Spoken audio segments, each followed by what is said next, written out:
right. Hello, everybody. Welcome to our Wednesday Patelco webinar. This evening, we are going to be doing keys to your first home, what to know before you buy. We're going to be talking about the home buying process, about getting in there for your first home. This is something I am very excited about listening to myself, as many of you know, I'm not a homeowner just yet, but hopefully one day. I know in the Bay Area, a lot of us feel very strapped and feel like it can be really tough to do our home shopping. So we are going to learn all about the ins and outs today. But before we do that, I just want to go over a little bit of housekeeping, some webinar etiquette. Please use the chat for chatting with each other, sharing your own personal stories, your own personal anecdotes, whatever you want to do. We love when people are engaged in the chat, so please make sure you utilize that. A lot of people dump some really good information in there as well, so you might learn something from the chat. And if you have any questions, we also have the Q&A feature as well. So there is the Q&A option that you can dump your questions into. Those will go directly to me.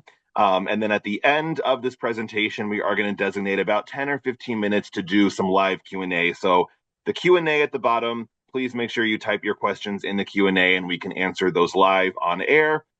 Chat you can use for general conversation amongst yourself. I also saw Callie from our mortgage department is in the chat as well. So we have two mortgage experts here this evening. But anything that you see from Callie, that is a Patelco representative who can also help answer some of your questions in the chat. At the end of this webinar, we are recording this, so everyone will get a recording of tonight's presentation sent to their email. That will be sent out probably sometime next week, so keep your eyes peeled for that. If you would like to revisit this, we are going to send that out in a replay email. As usual, we also have 3 attendees who are going to be randomly selected to receive a $25 Amazon gift card. The winners of that raffle will be notified by this Friday. You will get an email from the webinars@patelco.org email address that will come directly from me. So if you do get an email that says, congratulations, you are a $25 Amazon gift card winner. Thank you for tuning in. That is not spam. That is actually us raffling off 3 gift cards as a thank you for joining us on our webinars. Also, any questions that we have, future webinar topics, whatever, webinars@patelco.org. You can reach out to us there as well.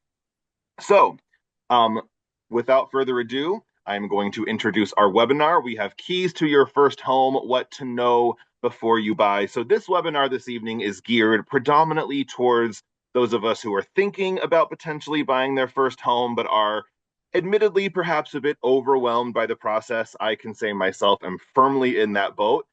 This could also be geared towards maybe someone who is a homeowner, but is a little bit removed or detached from the process. Maybe you have loved ones who are looking to buy a home soon, and you just want a refresher on how the process works. We are going to cover a lot of things this evening. We're going to cover what constitutes a first-time home buyer, like on paper. We're going to go over the benefits of renting versus owning. We're going to talk about pre-approvals versus pre-qualifications and kind of what that verbiage means. What the financing process looks like from beginning to end, how your credit score factors into all of it, all that good stuff that you need to know if you are looking to become a first-time home buyer. And presenting this evening is one of Patelco's home loan consultants, Mr. Fred Williams. So with over 30 years of experience, Fred understands that trust and clear communication are the foundation of every successful home loan journey. As one of Patelco's home loan consultants, Fred is committed to helping each client secure a loan that truly fits their financial goals and their unique situations.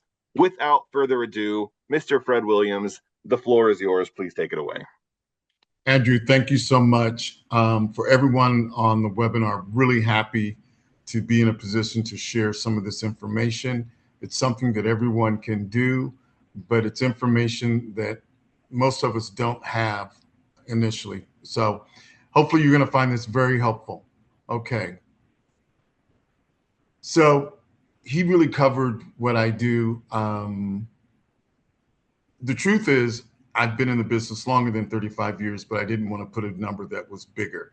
So there you go. And I just want to mention, I've lost weight since this picture, just a personal note. So we kind of spoke about what we're going to cover, renting versus buying, factors to consider, pre-approval versus pre-qualification is a big one. Essentially what we're saying is, what do you qualify for and what part of the process are you in? The mortgage process, you'll understand it. We just use a lot of terminology. And what I want to do is be simple and direct so that it makes sense to you. One of the big ones is the right time to buy. I think this is something that we all think about. When's that perfect time? And then so that you understand the elements of a mortgage, what really makes it up, it's more than just the principal and interest. So we want to set you up to succeed, and we hope that you will find this informative. Okay, this is the first question, simple question, but a question that trips a lot of buyers up. Are you a first-time home buyer? So technically, if you have not owned a home in 3 years, you are a first-time home buyer. That means you may have owned a home previously, but you haven't owned one in the last 3 years. If you owned with a spouse but are now single or remarried, that's considered a first-time home buyer. If you owned an investment property and did not own a primary home, you're considered a first-time home buyer. If you owned a manufactured home, which in a lot of cases, what I would call a mobile home that's not permanently affixed, you're a first-time home buyer. Being a first-time home buyer makes a significant difference to your pricing and some of the programs that are available to you. And you want to take advantage of all benefits that come your way. Renting versus owning. This is a big question for folks. We're not tax accountants, but you will get to write off interest, property taxes, and things that you don't have now. The long-term investment part of this is significant. We talked about this the last time. I just went to a meeting where the median rent in my area is $4,000 a month. $4,000 a month. That's about $1.5 million over 30 years, assuming that the rent never went up. And probably harder to quantify is when I speak to people who own a home and what that feels like. It's financial independence. You're not paying rent to someone else. $1.5 to $2 million is an awful lot of money to pay to someone and then not own it. And it ends up for most of us being one of the most important investments that we do. There's varying, responses to this, but there's probably $20 trillion in equity with we baby boomers. So it's one of the best financial investments that most of us make. It forces us to save money and not spend money. So it ends up being, I think, pretty slanted toward here there's the advantage to owning. But I also say this, if you are someone who doesn't want that responsibility, it doesn't mean that everyone has to own a home. It's just make sure you're aware of the advantages that you may be passing up. I really love this screen. This is really important. These are the key factors that we look for or review when we're dealing with buyers. If people go, what do you need to do to qualify? Well, we're going to look at your credit. Your credit will affect the interest rate that we offer. The credit will affect the yes and no. If you don't pay your car payment on time, how are you going to pay a mortgage payment on time? So credit lets us know who you are as far as debt repayment. The next one, down payment. This is huge. It goes under the huge home buying myths. People tell me, hey, you have to put down 20%. You do not. You don't want mortgage insurance. You may want mortgage insurance if it allows you to buy the home. Just realize you can put down as little as 3%. If you're a veteran, you can do 100%. So please don't listen to the urban myth that you have to put 20% down. This one comes up a lot. I'm really surprised how often it comes up. On income, we must be able to prove your income. It's your gross income, not your net income. So I realize that Uncle Sam takes a hefty amount and you may be saving in a 401k, but we take your gross income when qualifying you for the ability to repay. Assets. This is one of the most significant parts of qualifying also. Do you have the down payment? And put retirement savings because retirement savings goes to your savings ability. Also, retirement savings end up being the leverage that a lot of members need to buy a home. Most of us, if we have a 401k, most people don't know or do know that you can borrow against your 401k. I've seen that make the difference and help people get to 3% and get on their way. But this is a really important slide for you to understand. These are kind of the key elements that we assess when looking at someone's qualifications. What makes up a mortgage payment? So this is different than renting. So there's the principal and the interest. Obviously, you're paying back the loan. And it includes the interest on the loan. However, what you may not realize is that when you buy a home, there's property taxes and there's home insurance. Home insurance protects everybody. If the worst case scenario happens, which has happened too much over the last 10 years, we want to make sure that the home gets rebuilt. You want to make sure you have a home to live in. Property taxes go to the state of California, and it's 1.25% of what your sales price is. So just realize when we're qualifying you, not only do we do principal and interest, but we also do the property taxes and home insurance. There's different types of properties. If you buy a condominium or a townhome or a property that has HOA dues, then we're going to count those also. But all of that goes into what's your housing expense. So it's really important that that expense be something that's affordable to you and that you know what goes into that total payment. Okay, the home financing process. Okay, get ready, put your seatbelt on. Here we go. Decision and prep. Walking through what you want to pay for or how much you can afford, this really kind of comes down to the budget. The pre-approval is actually finding out how much money you have that you qualify for. The home search is kind of self-evident, finding the home that you love. There's one key thing that's missing here, and I apologize. There's a key omission in this process. The realtor is extremely important in this process. This is a very collaborative process. We can't work without them. They can't work without us. But you want to make sure you have a trusted advisor helping you find the correct home. It's what you don't know that's absolutely crucial to buying the home that you love. What we do on the finance side is making sure that it's a home that you can afford. And that affordability factor is huge. When you get right down to it, what's the payment you can afford or that fits into your budget is one of the most essential things that we go over with people, or we try to help you get to, so that way you know how much you can afford to buy. Because everyone wants to know what the interest rate is, but what we're really saying is, what's the payment and what payment I can afford. So this is the part where you need the consultation of a loan officer. You also need the consultation of a realtor. There's really no right or wrong way to start this. Some people come to Patelco, the lender, first. Some people go to a realtor first. The way you know you have a great realtor, because the first thing a good realtor is going to do is send you to a lender. So that's what I mean by being collaborative. You need to have house information, but you also need to know what you can afford. So credit has become a really big deal on inquiries and credit scoring. So in order to pre-qualify you or pre-approve you, we do need to pull your credit. We do need a hard inquiry.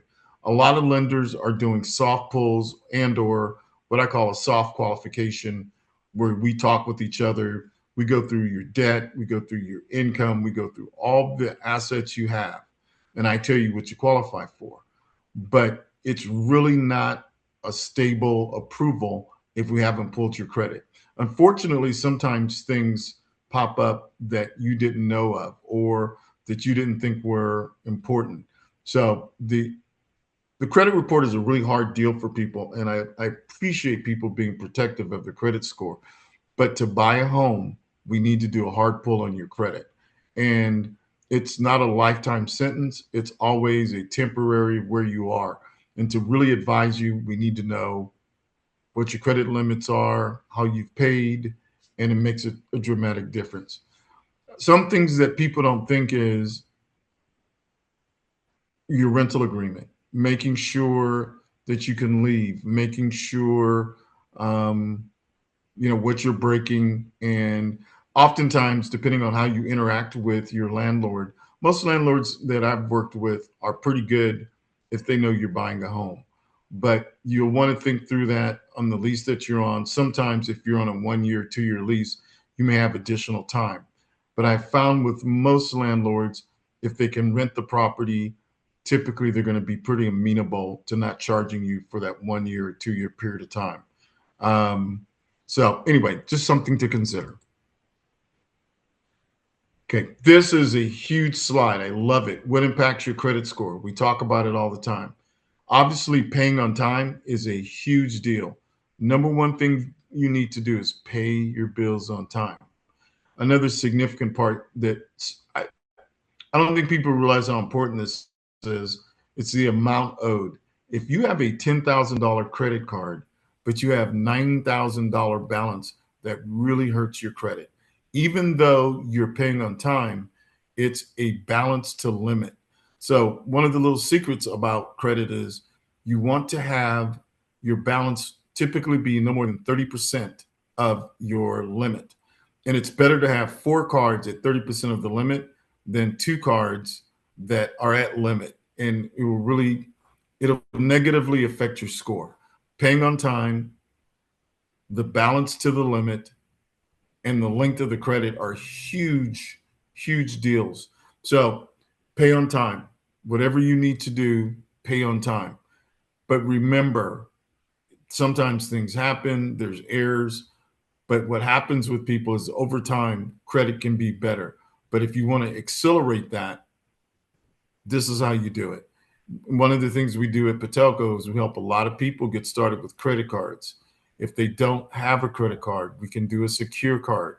So you can talk to any banker and they will walk you through this. But I would tell you, you want at least 3 credit items, at least for 2 years. So even if it's something you don't use, you don't want to cancel it because the length of the credit ends up affecting the score. You don't want to carry debt, but you do want to have active credit. So hopefully that makes sense. So pre-qualification, and we use a lot of terms when we go through this process. Pre-qualification is an estimate. It's an estimate of what you qualify for. It's not a complete review. It hasn't been sent to an underwriter. A pre-approval is significantly different. A pre-approval is where we have an application, we have your credit, I have your income. I can validate your income. I just had a call today with a client who's one of my clients, Patelco clients, is making an offer on a property. And the listing agent wanted to know that they're qualified. They wanted to know that I'd seen their documentation, wanted to know that this client had the money that they said they had. And in this particular instance, the client's putting down a significant amount of money because one of the little secrets of the trade are if you find the house you love, you still have to negotiate with the seller to get them to accept your offer. So you want to get as far into this process as you possibly can. The more you're qualified, you can make a better decision because at the end of the day, it's what can you afford to pay? What are you comfortable paying? It's what will your budget allow? So another way of saying, what am I approved for is what will your budget allow? So these are the processes we go through. We'll work at your speed. If you're not ready to have your credit pulled, but you just want to have an idea, we'll walk through that also so that you know exactly what that is. So this is really, really, truly important and gives insight to your realtor in helping them know what you can afford. So a pre-approval. Once I have all your documentation, it's really 2 to 3 days. And if you need something faster, it's just letting us know. One of the key factors here is how long does it take for you to get us this essential information? If I have your W-2s, your pay stubs, your work history, your overtime, all those things, and we can tell you what you qualify for. And this becomes really important on things like variable income. Maybe you made overtime this year, but you didn't make overtime last year. And so on things like that we call variable income, we're going to average that over 2 years. You just want to make sure that you're okay with the income because the last thing you want is to fall in love with the home and then go to make an offer and find out that you don't qualify. And I hate to tell you this, but I spent a significant part of my career with people that had pre-qualifications with other lenders. And then when push came to shove, they really didn't qualify because the client may have told us that they made $8,000 a month, but in reality, it was $6,500 a month when we put it through an underwriting prism. So everybody wants you to be successful. Everybody wants to be sure of where you are. Getting a pre-approval is just really an essential and important part of, buying a home. The home search. I talked about the agent. Finding an agent is huge. They negotiate the transaction. It's a difference between winning and losing. We can make referrals for you. Typically, people use a realtor that's been referred to them. I've even had people ask me, are realtors really important? Well, when you see the work of a good realtor as opposed to a realtor that's just okay, they make all the difference in the world. They're your key advisor. What a great realtor is going to do is tell you what you don't know. Like you love this home, but what you didn't know was the neighbor next to them is a nutbag. You don't want to live in this house. You don't want to be in this neighborhood. Maybe you have young kids, but it's not a good school district. All these little things make such a dramatic difference as to choosing the right property and making sure that you're protected and making sure that you get the home that you love. So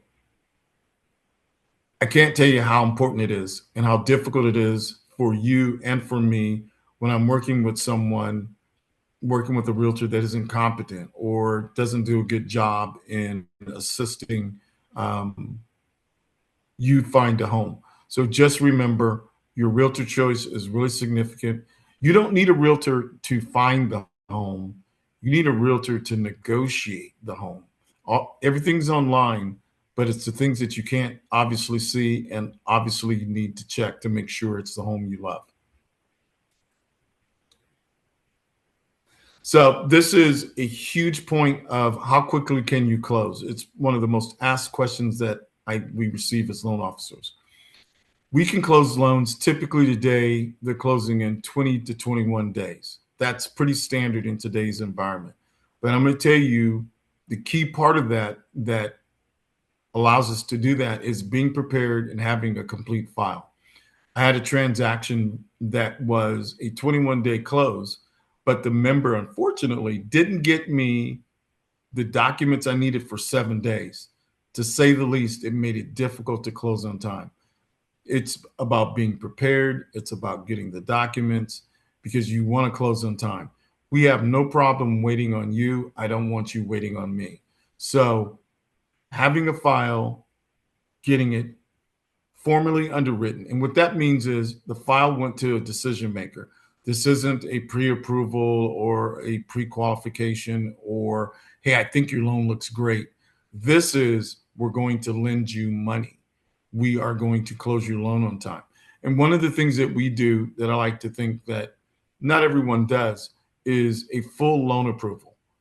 If you want to buy a home and be in the best position, get your loan fully approved. And what that means is we will send you a letter where we commit to lending to you subject to a review of the appraisal.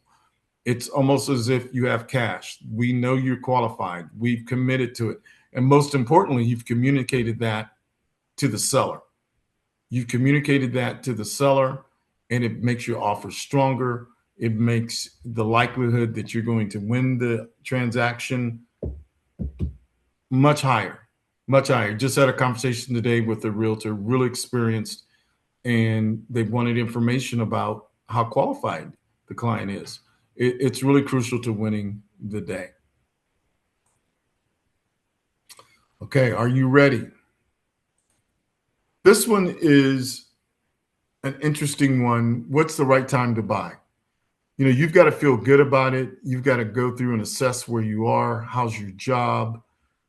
How comfortable are you with the payment? What you see ahead? Having a plan, having a budget, making sure you have emergency funds, confidence in the process. There's nothing here that we do that you can't understand. I use this phrase and I've used it before. The best time to buy is where you can, with what you can afford in the best location. It's a journey that is best started as soon as you can, because over time, it is a significant win for you. You're the person with the $500,000 in equity because you bought a home way back when. So, you want to check with family and friends. You want to go through it with the loan officer, but it's just taking an assessment of where you are, what you can afford, and really looking at your budget. You'd be surprised how often a budget will make a big difference. And then what happens is you assess what's really important. Maybe a $1,500 car payment isn't the best use of your assets. Those are things we have to make decisions on. And once you can get to a plan, then you're on your way.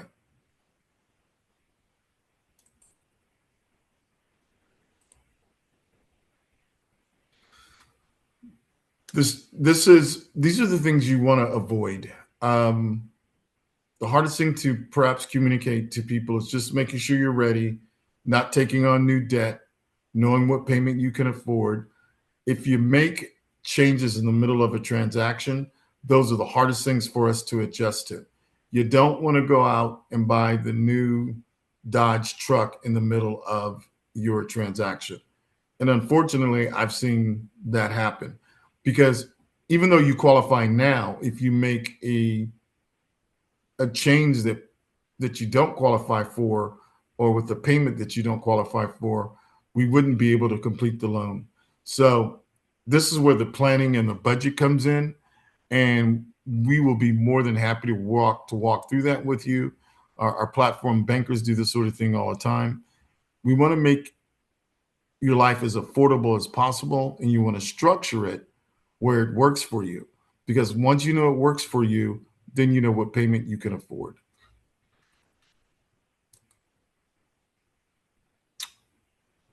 Questions?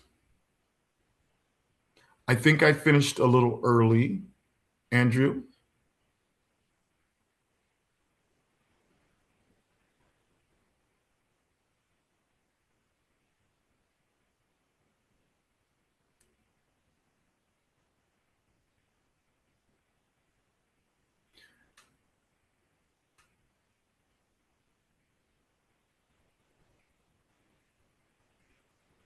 So Andrew, do you believe there's a section I should go back over at all, or Sorry, my microphone was muted, I think, so I don't know if anyone heard me. But I'm going to say I have some questions pulled up from the surveys that we've gotten from previous webinars, so I'm going to start with those. Any other questions that you have, you can drop those in the chat, and Callie can answer some of those live. You can also use the Q&A feature as well, and we can ask those live as well. But I am going to start with kind of a basic one.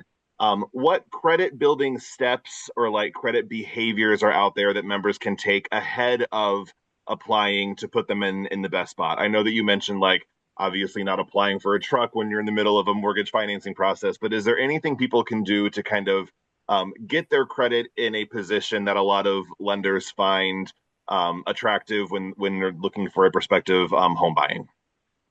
so we take in consideration where you are. It's just to get started. If you don't have any credit, get a secure card. I've been in the branch a bunch of times where you have someone getting their first credit card. Having a conversation with the banker, once again, whatever credit card you get, make sure you pay on time. Mm. I would suggest that the perfect situation is at least 3 credit cards for at least 2 years. And one of the great things about, I call it the Patelco advantage. If you pay on time with us, we will increase your balance, your limit. Maybe you start at 500, you pay on time for a year, it's 1,000, and that helps with your credit. It allows you to have more flexibility in the things you buy. But go in, sit down. You want to have 3 credit cards for 2 years is perfect. And if you want to do travel points or a couple things like that, but please don't get a credit card that pays 25 cents on the dollar or 25 interest rate. And a lot of us have those. Beautiful, beautiful. We had a couple questions, actually quite a few pop up in the Q&A, so I'll start going through these now. The hard credit pull, does that happen at the pre-qualification stage or the pre-approval stage usually? So to really get a pre-approval, we need a hard pull. We're working on some alternatives where we can give you an approval with a soft pull, But I'm going to tell you, before you make an offer on a property, you want to do a hard pull because you don't want there to be a surprise. I literally have seen people not qualify because something didn't show up on a soft pull. It's just not a comprehensive review. That's why we use 3 separate credit agencies, because things don't appear.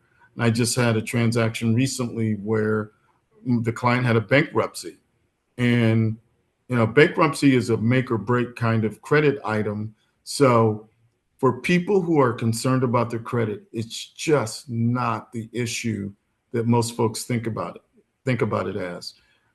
For folks who don't worry about it, they're the ones that worry me. For those of you who are really concerned, you're typically disciplined and you're just fine.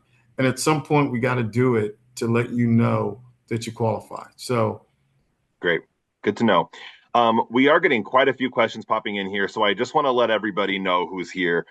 We probably will not have time to answer all of these live today, but 2 things before we move on to the next question. We do have Fred's email right there, fwilliams@patelco.org. So you can shoot him emails with any questions that you have at the end of this webinar. What you could also do, if you go to our website, patelco.org, and go to the mortgage tab, there's a section there where you can actually go through all of the mortgage representatives that we have within Patelco. We have quite a few, and you can actually filter them both by location as well as their specialty. So if you're looking for mortgage, HELOC, whatever, you can filter by that, as well as filter by the county or the territory that you're looking in, so you can find somebody who specializes in that area as well.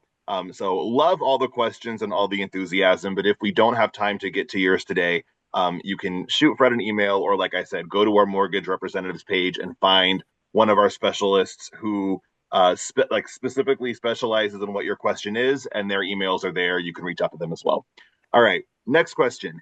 If you pay all cash for a house, say from selling like investments, do you have any tips for that scenario? Maybe a first-time home buyer without an actual mortgage. How does that look different?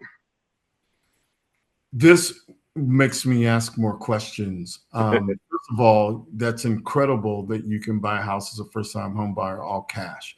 So there's not a financing question there. That's really more of an investment question. I'm going to tell you, one of the most powerful things I've seen in this business is what I call leveraging. So maybe you don't want to put all your cash in paying down the property. Maybe it's $1 million home, you put down 500,000 and you invest in 500,000. So I'm not an investment specialist, but you want your money to work for you. The truth is, you have $1 million asset. If $1 million asset makes 10%, that's $100,000. So I don't know that I'd want all of my eggs in the basket of, hey, I just did a property free and clear, and I'm just going to live off the property. But I would sit down and talk to a financial advisor as well as a loan officer, because I need more information to really advise you on that. Sure. And I will say, piggybacking off of that, Patelco also offers free financial specialists as well who can handle investments and things like that. You can also find our investment specialists on our website, so search for that as well. All right. How about business owners? If you have somebody who is applying for a mortgage who is self-employed or a business owner and maybe doesn't have traditional W-2s or things like that, is there anything different that you look for in those kind of loan applications? Absolutely. It's gross versus net. Your business may gross $500,000, but you pay income taxes on 100,000. So that's an in-depth conversation of what you qualify for. There are loans for folks if you struggle to show what your income is. We call them bank statement loans. Now, I'm going to tell you, we don't do those at Patelco. And here's another big lending secret. We don't all do the same thing. So knowing what you need, we'd be the first people to get you to someone who could do that. But that just means we need to look at your tax returns. It doesn't mean you don't qualify. It's the terms of the loan that matter. But the fact that you're self-employed doesn't scare us. But you can't be self-employed for 6 months. We look for a 2-year history. I use this phrase, and it's overdone, but it really works. It needs to make sense. What you do needs to make sense. Your ability to repay.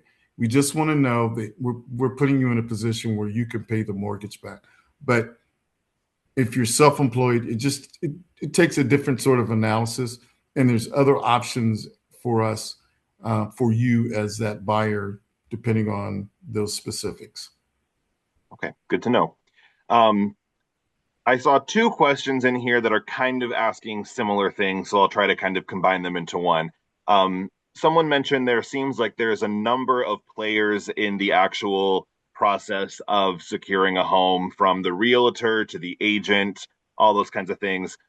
Who is actually paying their fees? Is that factored into the mortgage, or where do they get their cut in the process of the home buying, I guess, journey? Great question. In today's environment, a typical transaction is 5 to 6% of the seller's proceeds goes to the two realtors. It's negotiable. Some people pay their own fees. As a buyer, you can pay the realtor's fees. The truth is that's highly limiting to first-time home buyers, because one of the obstacles they need to get over is having enough money to close. What I've seen, and we've had some recent changes in California law, is the transaction creates the opportunity. So, there's differing opinions. I don't know everything, but in most instances, the transaction creates the income. And that's where the realtor gets paid. You as a buyer don't have to pay that. There are closing costs associated with the transaction, but there's also ways to mitigate that. And you see that in a myriad of ways. I like to use new home sales. New home sales will sell you a $700,000 house, but give you a $50,000 credit, because they know that allows more people to be able to afford that home and buy that home. That's why negotiation is so essential. But most buyers do not pay for realtor commissions. Most realtors are still doing or getting paid through the seller's proceeds. Got it. Got it. All right. Dawn asked a question that might be opening a can of worms, but we'll see. She was wondering, what are the red flags or things that you should be weary of, either when you're working with a lender or perhaps when you start touring homes and beginning the home buying process? What are some common red flags or things that should maybe kind of perk your warning signals up? Someone you trust, someone that has referrals, someone that's looking out in your best interest. You can kind of tell when you got a flim flam person. Everyone has a different assessment. That's what I love about the credit union. It's about you. It isn't about us. It isn't about the transaction. And here's the key thing you need to learn. The more people you talk to, you contrast and compare, then you're going to know who's a good realtor, who's not a good realtor. You're going to know who's a good lender, who's not a good lender. It's, do they explain things to you? Do you trust them? Do they take the time? You've got to do some homework on your part, but I'm going to tell you that the real good realtors stand out. They do more business, and it's because people trust them, like them, and it should always be information that you can validate. This isn't some Rubik's Cube that no one can figure out. When you work with someone that's high quality, they end up sharing information with you that you didn't know. I love it when people go, I didn't know that. That's what happens with a great realtor. And if you go out and you meet some people and you meet some loan officers, you'll be able to tell. But just be aware, you want someone that's most importantly looking out for your best interest. Beautiful. All right. I have another two questions I'm going to try to kind of combine into one. What determines how much earnest money you should have to put down? What is a good amount, generally speaking, for a down payment? Or what is a good, I guess, minimum down payment to avoid any additional fees or extra hidden costs or things like that? Great question. It depends on your situation. 20% is better, but if you don't have 20%, then you do 3%. Most transactions that I see do a 3% earnest money deposit.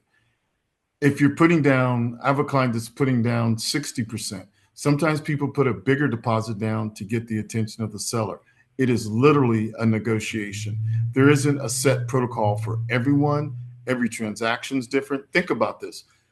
10 different people that sell a home will interact in a different way. That's why the realtor is important. That's why the lender is essential. If you're the seller, you want to work with someone who you think loves your property and is committed to your property. So there isn't some set script on this. It's a deal by deal, and I'm going to go back to it again and again. Having a high level realtor, a high level lender makes it's the difference between winning and losing. And every situation is different. And that negotiation is the difference between owning a home and just making offers on a home. Nice. All right. We have a question from Sanjita. How long after closing on a home loan or on a mortgage property would you recommend waiting before you make a large purchase, such as a new Dodge truck or whatever it may be?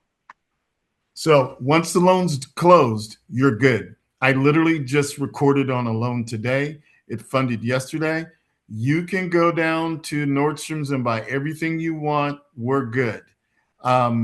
During the process, though, you don't want to acquire new debt. And you want to be thoughtful about it. You want it to fit into your budget. But while you're in the middle of the transaction, one of the most essential things I'm going to tell you is don't make a major move without talking to your loan officer. Let me give you an example. I had a client that they were first-time home buyers. They were stretched to make this work, but it did. But then there was a sale at Sears and they wanted to buy appliances. If they bought the appliances, they wouldn't qualify. And here's the deal. We pull your credit on a hard pull, but we do a soft pull in the end to see if new debt has been acquired. So until your loan funds, we scrutinize every transaction you can do. So wait till your loan is funded and recorded, and then you can buy what you want when you want. Got it. So once everything is finalized and closed, you are in the clear. A question popped in. I have student loans. How do those impact your ability to attain a home? This is something I have as well. I know student loans sometimes reflect differently on people's credit reports. Some people sometimes have $100,000+ in student loans. Is that weighed differently when looking at a credit report and taking into consideration your debts when calculating DTI or things like that? Do student loans play any kind of different role in that process?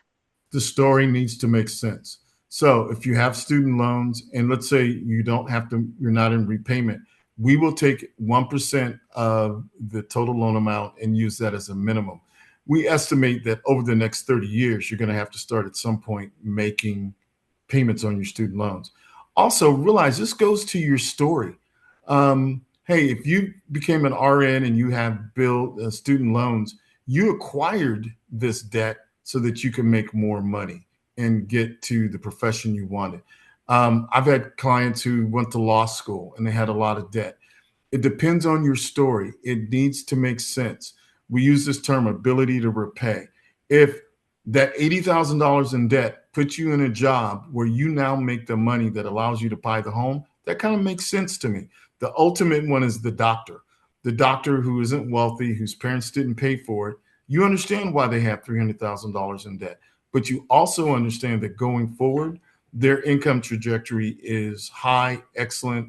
So it's got to make sense. If I can explain it to my manager, Callie, who's on the call, or to the underwriter, then that's something we want to do. And most people don't want to buy a home if they can't afford it. It just needs to make sense. For sure. Makes total sense. Um, a member asked, does the credit check when you are going through the process and doing the hard pull, does that generally look at all three credit bureaus, or is it case by case depending on who you are applying with? So we pull three credit bureaus, and here's the secret about credit. It's not nearly as good as the public thinks it is. How you know that is we pull three different credit bureaus because the information is inconsistent, isn't reported to everyone. Everyone has this feel like the magic potion is credit scores. And I confess, I'm an old school guy. Show me your credit. Show me if you paid on time. Show me how long.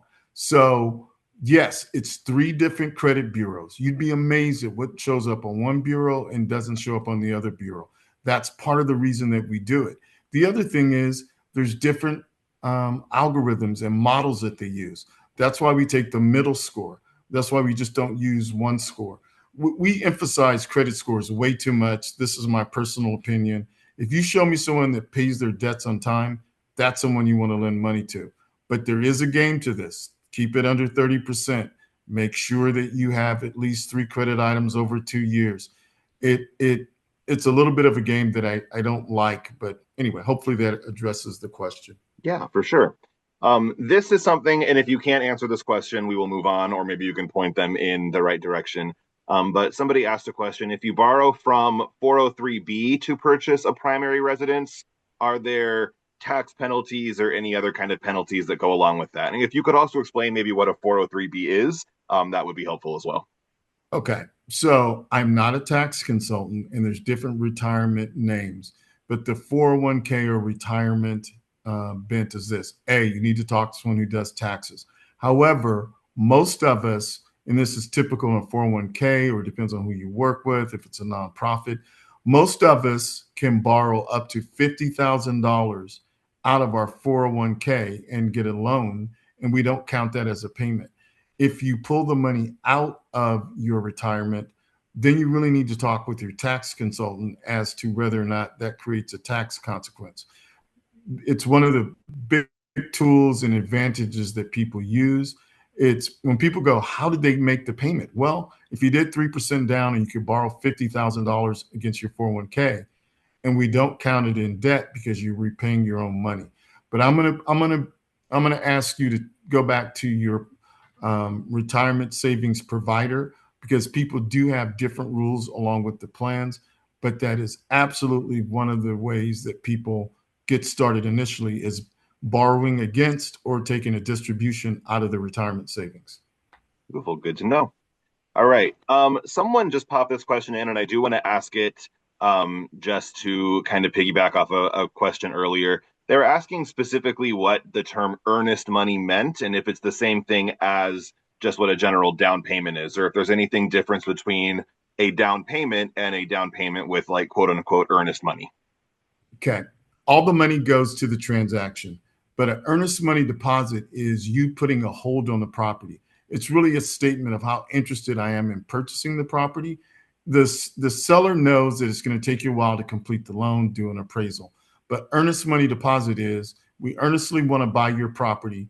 And to show what our commitment is, we're going to put $50,000 in escrow on these specific terms.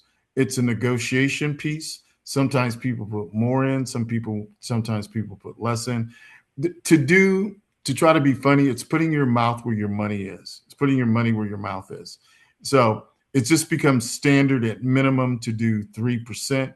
This has to do with the terms. The money all goes to the down payment and closing pot. If it's going to cost you $300,000 and you've put in $50,000, then you only need to bring $250,000 in the end. But the earnest money deposit shows a commitment and willingness to proceed with the transaction. Beautiful, good to know.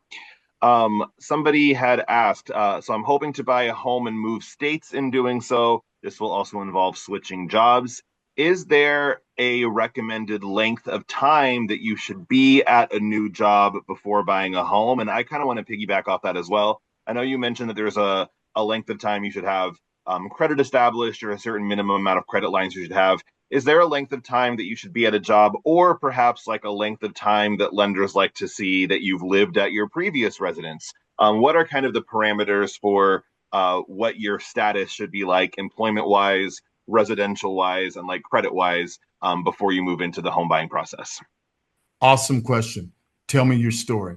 One of the best parts of my job is watching the myriad ways that people make a living. Take a traveling nurse. They move all over the place, make amazing money. So I'm going to look at what makes sense. There isn't a specific amount of time. If you had a chance to take a job that paid you $200,000 more a year, would you?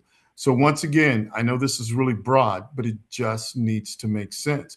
I need to be able to track what it is. Went here to go to law school, moved here, had an opportunity there. It goes to the overall picture of who you are, what you're doing, and your ability to repay the mortgage. One size doesn't fit all. In general guidelines, people will tell you you need to be at a job 2 years. The truth is, it needs to make sense. And if you have an opportunity to make more money, that makes sense. The technology clients that I work with today are crazy. Half of the clients are getting offered a job as an engineer when I'm working on their transaction. If I have an engineer that's been at the same job for 7 years, you're like, are you any good? Why haven't you been offered a new job somewhere else? It just needs to make sense. If it doesn't make sense, that's where I struggle. That's where my underwriter struggles. That's where Callie struggles. If you can validate, prove, and explain what you did and what you're doing, we can work with that. I like that. That's a really great angle, I think, Fred, because it I think guides people away from the idea that mortgage approval and mortgage attainability is just solely numbers on a page. It's also the story. And if your story and if what you are presenting makes logical sense, then I think great, like you said, Patelco specifically and a lot of credit unions are going to be willing to work with you if it's able to be doable and if it makes sense. So I love that you have kind of punctuated that. Somebody threw in a question. I am a third owner of their brother's home, but they do not live there. It's not their primary residence. They are just part owner on it for whatever reason or another. Does that disqualify them as being a first-time home buyer if they are listed on a mortgage property in one way or another that maybe isn't their primary residence, but their name is on it? So in general, I would say no. I'd have to dig in. And let me say this to you. We do things for family members we wouldn't do for anyone else. So if you own part of a third or you inherited it, I would tend to think we could do the first time home buyer. That's the kind of thing where you reach out to me and we have a conversation. And guys, I'm the first one to admit I may not have the exact answer. We interpret it, but you're going to be just fine there. Another thing that people don't know is, I don't know, 20% of the transactions that happen wouldn't happen if parents weren't involved or a brother or sister weren't involved or if there wasn't a gift or those sort of things. You're not presenting something that we don't see. Once again, it needs to make sense. It needs to have, like we wouldn't count the debt against you if you could show that your brother made the payment. We do things for family that we wouldn't do for anyone else. Now, if you weren't family, then you're like, what's going on with these people? This is a little odd.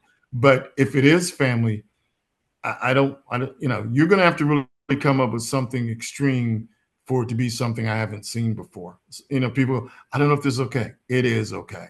Once again, and if you have more questions on it, please feel free to reach out to me or any of the other Patelco reps, and we'll get you the answer. Okay, sounds good.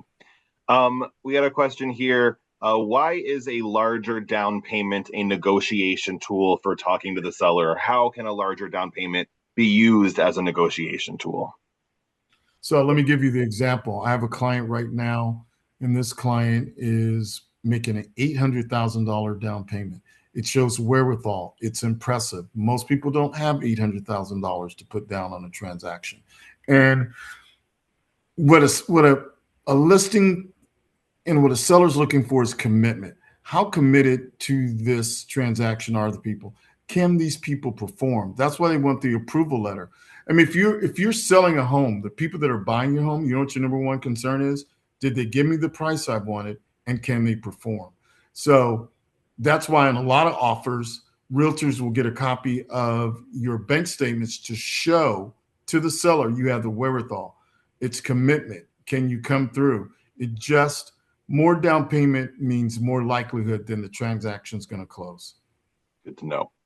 All right, we had another question here. How long does someone usually wait before moving into the new property? I guess from closing to getting the keys. I don't know if there is like a one size fits all general answer for that, but if you can shed some light on that process, what does it normally look like from the closing process to actually moving into the home?